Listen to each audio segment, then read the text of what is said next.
নমস্কার বন্ধুরা, ডলি রন্ধনশালা সবাইকে স্বাগত। আজকে তোমাদের সাথে আমি শেয়ার করব অনুষ্ঠান বাড়ির মতো নিরামিষ ছোলার ডালের রেসিপি। আর এইভাবে যদি ছোলার ডাল রান্না করো তাহলে তুমিও পারবে একেবারে অনুষ্ঠান বাড়ির মতো স্বাদ আর সুগন্ধে ভরা নিরামিষ ছোলার ডালের রেসিপি। কোনো অংশেই কিন্তু কম হবে না এইভাবে রান্না করলে। তাহলে চলো রেসিপিটা এবার দেখে নেওয়া যাক। প্রথমে আমি এই রান্নার জন্য একটা মশলা বানিয়ে নেব। তার জন্য আমি প্রথমে একটা ফ্রাই প্যান হালকা একটু গরম করে নিয়ে প্রথমে আমি দিয়ে দিলাম 1 চামচ গোটা ধনে, আর সাথেই আমি দিয়ে দিলাম 1 চামচ গোটা জিরে, আর দিয়ে দিলাম 2টো শুকনো লঙ্কা। এবার আমি দিয়ে দেব 2টো তেজপাতা। এবার আমি সমস্ত মশলা একসাথে হালকা আঁচে নাড়াচাড়া করে ভেজে নেব। খেয়াল রাখতে হবে মশলা যাতে পুড়ে না যায়। মশলা যদি খুব বেশি পুড়ে যায় তাহলে ভাজা মশলার স্বাদটা নষ্ট হয়ে যাবে। এবার আমি সমস্ত মশলা নামিয়ে নেব। এবার আমি মূল রান্নার দিকে চলে এসেছি। প্রথমে আমি কড়াইটাকে গরম করে নিয়ে কড়াইয়ের মধ্যে প্রয়োজন মতো তেল দিয়ে দিলাম। এই রান্নার জন্য প্রথমে আমি তেলটা হালকা একটু গরম করে নেব। তেল যেন খুব বেশি গরম না হয় সেদিকে খেয়াল রাখতে হবে। আর যেহেতু নিরামিষ ছোলার ডাল তাই কিন্তু আমি নারকেল দিয়ে রান্না করব। আমি এখানে হাফ মালা নারকেল ব্যবহার করলাম। নারকেলটাকে আমি বেশ ছোট ছোট করে একটু পাতলা করে কেটে নিয়েছি।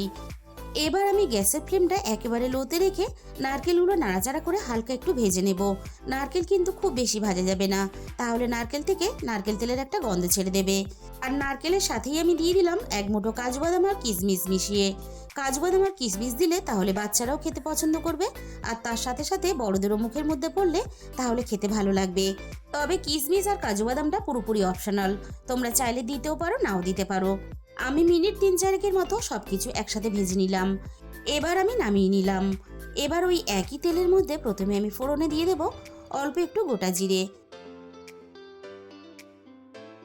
আর জিরের সাথেই আমি ফোড়নে দিয়ে দিলাম 2টো গোটা শুকনো লঙ্কা, আর এখানে ফোড়নে দিয়ে দেব 2টো তেজপাতা কুচি, আর সবশেষে আমি ফোড়নে দিয়ে দেব গোটা গরম মশলা।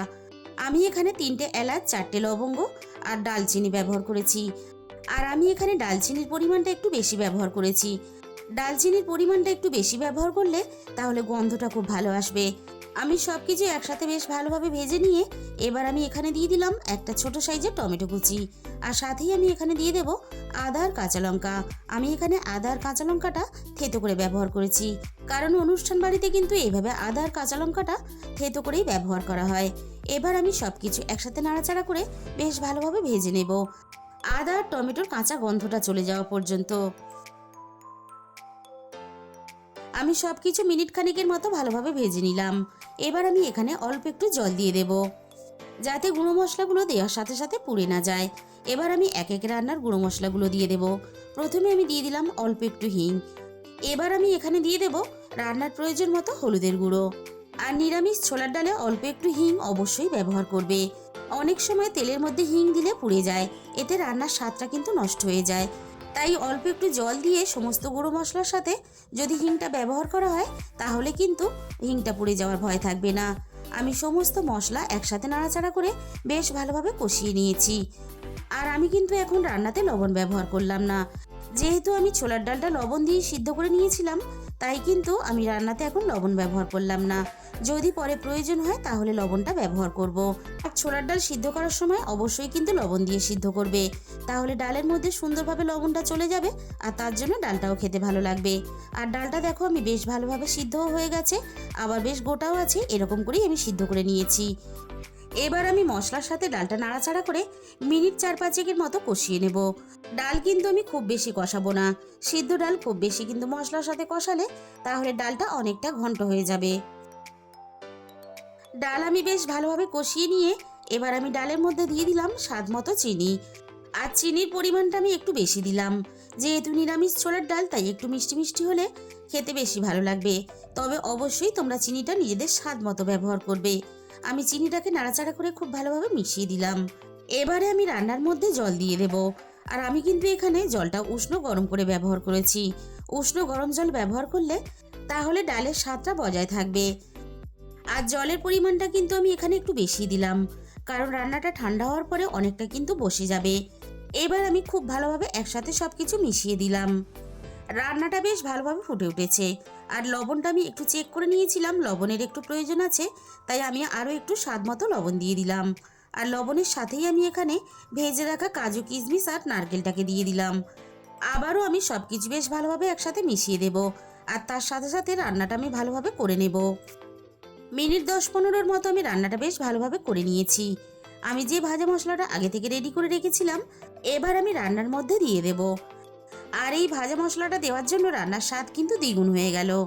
আর বন্ধুরা, ছোলার ডালে কিন্তু বাড়তি অন্য কোনো রকম মশলার ব্যবহার করতে লাগে না। এরকম ভাজা মশলা বানিয়ে তোমরা একদিন ছোলার ডাল বানিয়ে দেখো। তোমরা হয়তো অনেকভাবেই বানিয়েছো, তবে একবার এইভাবে বানিয়ে দেখো। আর ভাজা মশলার সাথেই আমি দিয়ে দিলাম 1 চামচ গরম মশলার গুঁড়ো। এবার আমি সমস্ত মশলা একসাথে নাড়াচাড়া করে খুব ভালোভাবে মিশিয়ে নেব। আর রান্নাটা কিন্তু আমি খুব বেশিক্ষণ আর সময় নিয়ে করব না। এবার আমি রান্নার মধ্যে 1 চামচ ভর্তি করে ঘি দিয়ে দিলাম। আর নিরামিষ ছোলার ডালে ঘি কিন্তু অবশ্যই ব্যবহার করবে।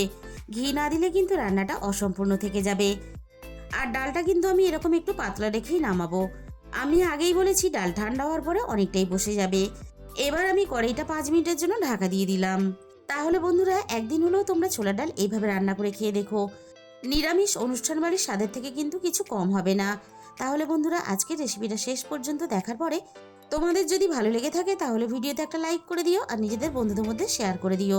আর যে সমস্ত নতুন বন্ধুরা এখনো পর্যন্ত আমার চ্যানেলটাকে সাবস্ক্রাইব করনি, এরকম সহজ ঘরোয়া রেসিপি পেতে আমার চ্যানেলটাকে সাবস্ক্রাইব করে আমার পাশে থাকার অনুরোধ রইল। তার সাথে সাথে পাশে থাকা বেল আইকনটা ক্লিক করে অল করে দিও। তাহলে আমি যখনই কোনো নতুন রেসিপি আপলোড করব সবার আগে তোমার কাছে পৌঁছে যাবে। আর তোমাদের মূল্যবান সময় দিয়ে আমার এই রেসিপিটা এতক্ষণ সময় ধরে দেখার জন্য তোমাদের সবাইকে অসংখ্য ধন্যবাদ। আজকে তাহলে এই পর্যন্ত।